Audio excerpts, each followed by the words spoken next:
Welcome to Popular Pixel. This episode, we're going to take a look at SNK vs. Capcom Card Fighters Clash on the Neo-Geo Pocket Color. Released in November of 1999, Card Fighters was brought into the world during the heyday of the whole Pokemon craze. When it comes to the biggest Pokemon craze, it has to be the trading cards. SNK decided to take a strategy out of Nintendo's playbook by releasing two variants of their card battle game. One was an SNK version, and the other, unsurprisingly, was the Capcom version. Both games were nearly identical in just about every way, but each version had certain cards that were locked out of the game unless you could obtain them through a trade via the link cable. This was most likely done in hopes of selling more cartridges and consoles, as the Pokemon games did for Nintendo. The premise of Card Fighters Clash is to travel around town and visit at different locations, talking with the many characters that are scattered about, and to challenge certain people to card battles. If you win, each battle will end by you earning new cards to mix and match in trying to build a powerful deck of 50 cards that would allow you to take on stronger and stronger opponents. Certain matches would also net you an SC coin. Collect 5 SC coins throughout the game, and you would be allowed to enter into the Card Fighters Tournament Finals.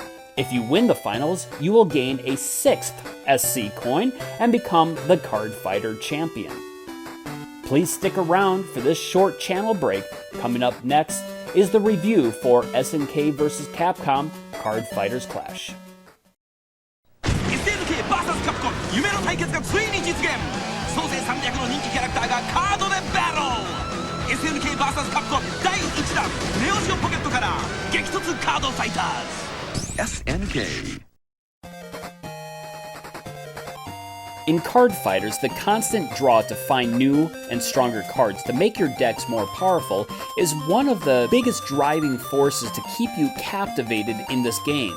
But what sets this game apart from other trading card games of the day was the familiar IPs found in the SNK and Capcom worlds. As a Capcom and SNK fanboy back in the day, I loved being able to see what characters were tossed into the mix. Some were very familiar, and others you may be finding yourself scratching your head trying to figure out where that character is from. This card game is a very easy game to learn, yet it's very complex to truly master. If you're playing against a computer, most battles can be won easily after you have played it for a little bit, as you begin to learn just how dumb the AI is in this game. Now, that's not to say that it's a simple game. Some of the computer's decks have been designed very well, and it still takes a bit of strategy to take them out. But where this game really shines is between two human players through a link cable. Now, graphically, this game could have been probably a little bit better. The graphics were worlds better than it was on the Pokemon game that this was, of course, designed to be similar to. Seeing as though the hardware was quite a bit stronger than the Game Boy Color, this was really no surprise. But the overworld, it felt very Game Boy Color-esque. But when it came to the sprite illustrations for the cards, they were done beautifully. The sound in this game felt very typical for a Neo-Geo Pocket, and I don't feel that any of the sound effects or music were really very memorable, even though it received an original soundtrack CD release in Japan. When it comes to control, there really is nothing to complain about, seeing as though this is basically just a card game. There's very little room for SNK to have really gotten this wrong. Going back and playing the first Card Fighters game now, I can see a small tweak that I wish would have been added to this game, but it was fixed later on in the second game. And once we get to the second Card Fighters Clash review, I'll talk about that a little bit more. But back in 1999 and 2000, this really wasn't anything that I had noticed as even being a problem.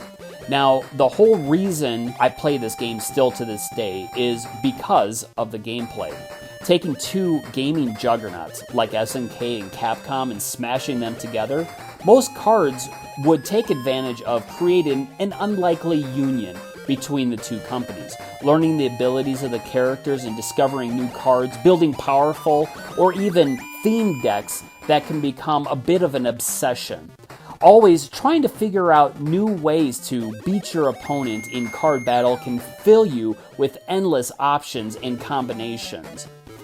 And that is why the replay value of this game gets a rank of 4 out of 5. The constant draw to always better your deck, and to collect all 300 cards makes you keep coming back time after time again. And even after you have found all 300 cards, you're always trying to think of a different way in which you can defeat your opponents, making you want to fill out all of your available slots for new decks. My overall recommendation for this game is for you to try it out. If you're a fan of the SNK and Capcom worlds, you'll most likely get some love out of this game. That is, unless you're just not the type of person who enjoys playing card games. I myself am not a huge fan of TCGs, though I have played my share of some of the older tabletop games, such as Magic, Yu-Gi-Oh, Pokemon, Hyborian Gate, Star Wars, and a few others. In the last few decades, though, there's been no other card game that has truly grabbed my attention as much as this one. So much so that I have dedicated the last 20 years of my life towards building and perfecting a tabletop version of Card Fighters Clash. And if you're interested in learning more about that, take a look at the link in the description. I'll even link to FGF Chris's YouTube channel in which he plays the tabletop version of Card Fighters to show it off. Wow. 12. Ooh, that's gonna hurt. Okay, 1200. Well, that's it for today. I thank you very much for joining me, and I hope you enjoyed the video. I don't normally ask this, but if you would please give me some feedback with thumbs up or thumbs down and leave a comment as to why. And if you don't mind, even drop a comment with your most fond memories of playing this game in the past. And don't forget to subscribe. And you know what? I'll see you next time on Popular Pixel.